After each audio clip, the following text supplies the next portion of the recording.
Bismillahirrahmanirrahim. Assalamualaikum warahmatullahi wabarakatuh. Ya baik, pada kesempatan kali ini, di video kali ini, kita akan masuk di materi awal pada mata pelajaran simulasi dan komunikasi digital. Setelah di video sebelumnya, di pertemuan sebelumnya, kita masuk di materi pengantar mengenai apa saja yang nantinya akan kita pelajari pada mata pelajaran simulasi dan komunikasi digital. Ya, jadi langsung saja. Jadi materi kita pada pertemuan kali ini, di video kali ini adalah konsep dasar simulasi digital. Nah, jadi ini ya materinya. Saya ulangi lagi, konsep dasar simulasi digital. Lalu pertama, konsep simulasi dan komunikasi digital. Dalam hampir seluruh bagian hidupnya, manusia tidak pernah mampu melepaskan diri dari kegiatan berinteraksi dengan manusia lainnya. Hal itu terjadi karena manusia adalah makhluk sosial yang harus tetap saling berhubungan dengan manusia yang lainnya. Dan setiap manusia itu pasti memiliki keterbatasan. Ya, jadi manusia itu tidak lepas dari saling berinteraksi dengan manusia lainnya atau sesamanya. Kemudian, keterbatasan pada diri manusia merupakan akar masalah. Manusia selalu memiliki masalah dalam setiap bagian hidupnya karena keterbatasannya. Ya, kemudian kelebihan seseorang yang lainlah yang dapat menyelesaikan kekurangan orang lain. Jadi di sini maksudnya kita saling mengisi kekurangan terhadap orang lain. Ya, lalu kemudian menemukan masalah adalah kegiatan awal sebelum menyelesaikannya. Ya, jadi sebelum kita menyelesaikan sebuah masalah, pasti tentunya kita harus menemukan masalahnya dulu. Ya, kemudian kemampuan ini merupakan kerja nalar berdasarkan kondisi dan fakta yang terlihat dan yang mungkin tidak terlihat. Seseorang berpikir untuk mendapatkan solusi yang menjadi arah utama untuk menyelesaikan masalahnya. Lalu dalam proses berpikir menemukan solusi, terdapat saat penting ketika menemukan sesuatu dalam pikiran kita. Seolah-olah otak kita diterangi cahaya. Ya, mungkin hanya sepersekian detik, ya. Dan tiba-tiba muncul sebuah ide cemerlang, yaitu menemukan solusi. Ketika seseorang berpikir, dia tidak kehilangan apapun dalam dirinya. Ya, sejatinya dia tidak akan kehilangan apapun dalam dirinya. Bahkan seseorang harus meneroka atau melakukan eksplorasi, ya, melakukan penjelajahan berdasarkan pengetahuan yang telah dia miliki untuk mencari sebuah solusi. Ya. Proses berpikir dan meneliti serta menemukan solusi merupakan proses menemukan pengetahuan. Kemudian, untuk mengatasi masalah tersebut, ya, tidak satupun manusia yang tidak memiliki masalah dalam hidupnya. Ya, jelas tentunya. Pasti setiap manusia, ya, pasti mempunyai masalah di dalam hidupnya. Bahkan masalah ada di setiap saat. Masalah tidak boleh dihindari, masalah harus dicarikan solusinya, ya. Jadi ketika kita mempunyai masalah, jangan dihindari. Kita harus mencari solusinya agar kita dapat mengatasi masalah tersebut, ya. Kemudian menunda pencarian solusi atas suatu masalah tersebut akan menghadirkan masalah lain yang kadang-kadang menjadi makin besar dan pelik. Ya, jadi ketika kita ada masalah, ya, sebaiknya kita cari solusinya terlebih dahulu, ya. Ya, karena jika kita tidak segera mencarinya, pasti akan datang masalah-masalah lain, ya, yang mungkin akan sulit dari masalah sebelumnya. Nah, ketika kita menghadapi kondisi tersebut, kita harus menghadapinya dengan mencari solusi sebagai jalan keluar yang dapat mengatasi masalah.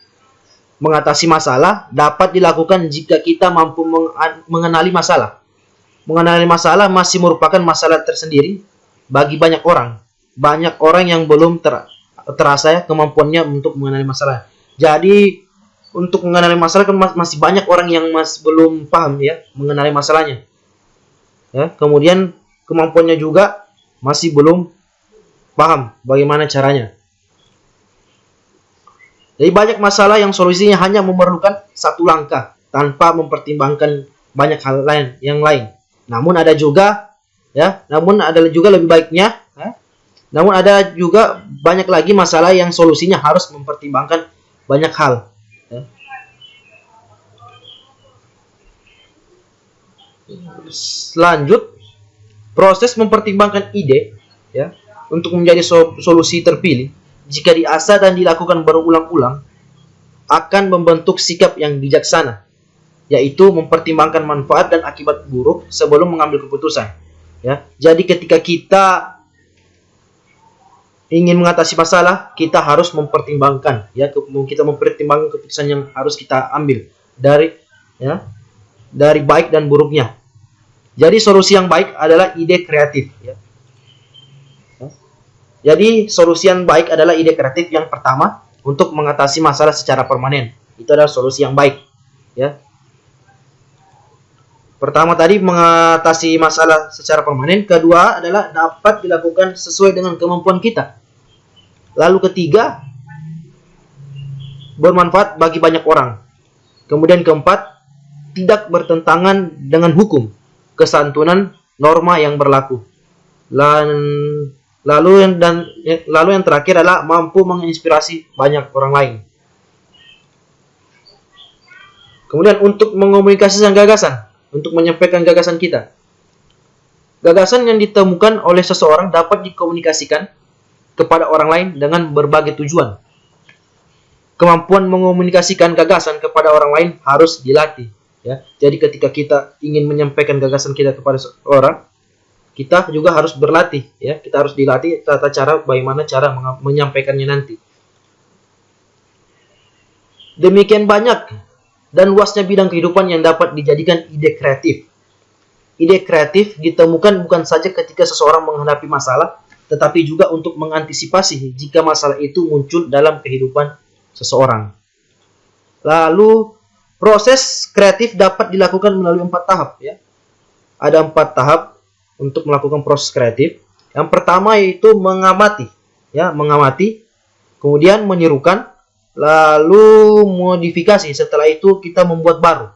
Ya, dalam istilah bahasa Jawa itu adalah niteni, ya, niroke, nambahi, nemoke, yang dikemukakan oleh Ki Hajar Dewantara. Nah, selanjutnya kemampuan berkomunikasi dan perangkat. Ya. Pada dasarnya, kemampuan berkomunikasi merupakan kebutuhan setiap orang. Kemampuan mengomunikasikan menjadi bagian dari kompetensi teknik, ya, bekerja. Komunikasi yang baik adalah jika informasi yang disampaikan diterima sama isi dan maknanya oleh pihak lain. Terdapat berbagai cara berkomunikasi untuk mencapai komunikasi yang baik. Jadi informasi yang baik adalah ketika kita memberikan informasi kepada lain, si penerima ya tahu apa informasi dan makna yang kita berikan itu. Dengan cara berkomunikasi, ya, kemudian terdapat nanti berbagai cara berkomunikasi untuk mencapai komunikasi yang baik. Terdapat sekelompok orang yang mudah menyampaikan atau menerima informasi melalui percakapan verbal. Terdapat pula sekelompok orang yang lebih mudah menyampaikan atau menerima informasi verbal secara tertulis, ya, sebagai pengganti percakapan. Lalu, kemampuan mengomunikasikan menjadi makin mudah dan memiliki jangkauan luas seiring dengan perkembangan teknologi informasi.